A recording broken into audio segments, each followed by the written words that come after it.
Welcome to the Complete Performance Improvement Process Introduction.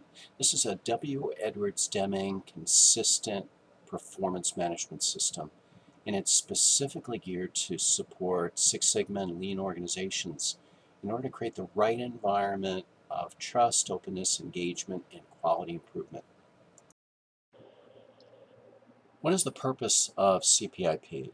The main purpose is to create a safe meeting environment.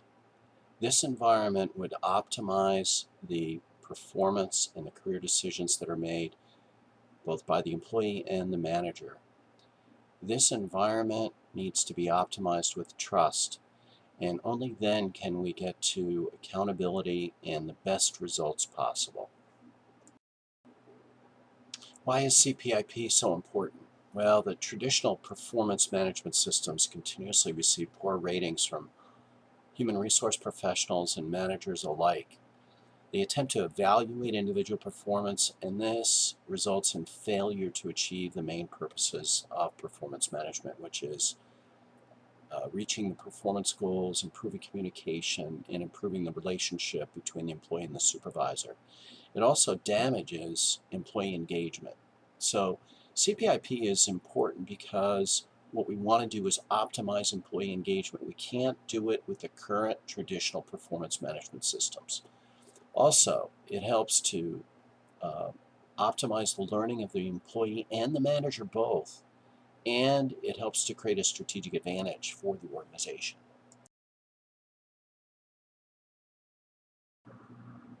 How does CPIP work? Well, in contrast to the typical performance management system, it does not attempt to improve the individual. The individual needs to improve themselves. Instead, it focuses on improving the quality of the interpersonal interactions and the quality of the systems interactions, both between the employee and their colleagues, and the employee and the manager, and vice versa. This optimizes the learning, and it optimizes the engagement of the employee because they don't feel criticized. In the theory of profound knowledge by W. Edwards Deming, Deming considered the evaluation of the individual a waste of time and a deadly disease. And so CPIP focuses on the interactions, not the individual. One of the first steps in CPIP is to set strategic objectives, communicate those to everyone involved, because this provides part of the context of why you're going to have a discussion. The next step in CPIP is the preparation and planning by both the manager and the employee.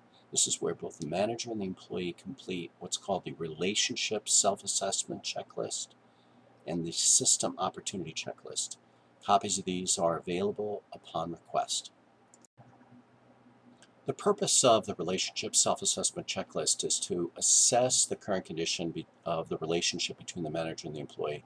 They do this separately, and then they compare notes, and you'll see an example coming up. The relationship self-assessment checklist is critical because studies show that people leave managers, they don't leave organizations. So if we want optimum employee engagement, we have to know the quality of the relationship and the quality of the interpersonal interactions between the employee and the manager, and that's what these 10 questions assess.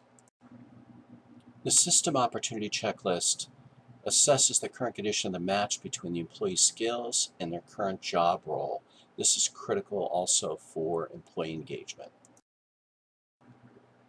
Here's an example of the system opportunity checklist, and you'll notice that the questions revolve around how is the system impacting the employee. The typical performance management system looks at only the employee and doesn't assess effectively and with minimum variation the impact that the system has on the performance of the individual. This checklist helps the manager and the employee to act as partners to remove any barriers, to identify and remove any barriers to performance improvement for the individual. Now the manager and the employee are ready for the meeting, and so the meeting is called, and in the very beginning, the manager and the employee give what's called white flag feedback. This is about feedback about specific behaviors that have been identified that generate trust between individuals in the culture of the organization. And these specific behaviors are checked. First, the manager receives feedback, and then the employee receives feedback next. None of this goes in the file. This is all about discussion. This is all about learning. Next, the manager and the employee review the data from the relationship self-assessment checklist, and they look at the gaps for each question. They look at the low ratings, and they discuss, how are we going to make this better? How can we partner together to make this work better between the two of us? Again, none of this goes in the file. This is all about discussion, about learning, and about trust. After the discussion about the relationship self-assessment checklist, the manager and the employee move on to the system opportunity checklist. Ideally, the trust level is higher. Now the employee and the manager can look at the ratings for each of the questions about how the system is impacting the individual, and talk about the gaps, talk about the low ratings, and make agreements about how they move forward to identify or remove these barriers that are preventing a performance improvement for that individual. As in any challenging performance discussion, sometimes there are challenges that come up and there are conflicts that come up, and that's why there are trust-building tools available to continue to manage this safe environment in order to discuss the gaps, identify the barriers, and remove the barriers for performance improvement. The whole idea is for the employee and the manager to partner to figure out what they can do differently together as a team to make things work better.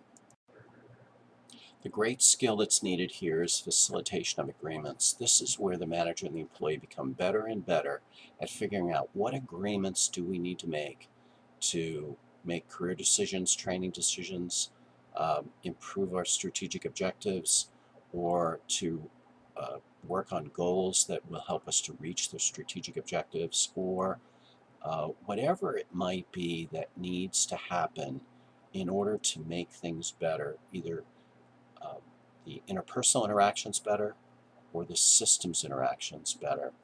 What are the agreements? This is a key skill that both the manager and the employee now must develop in order to make these meetings go well.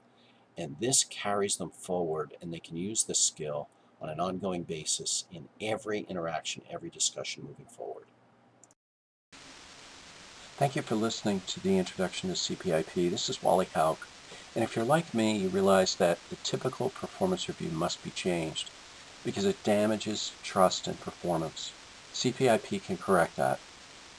I encourage you to request the white paper on CPIP, and you can do that by emailing me at wally@wallyhauk.com or checking out the website wallyhauk.com.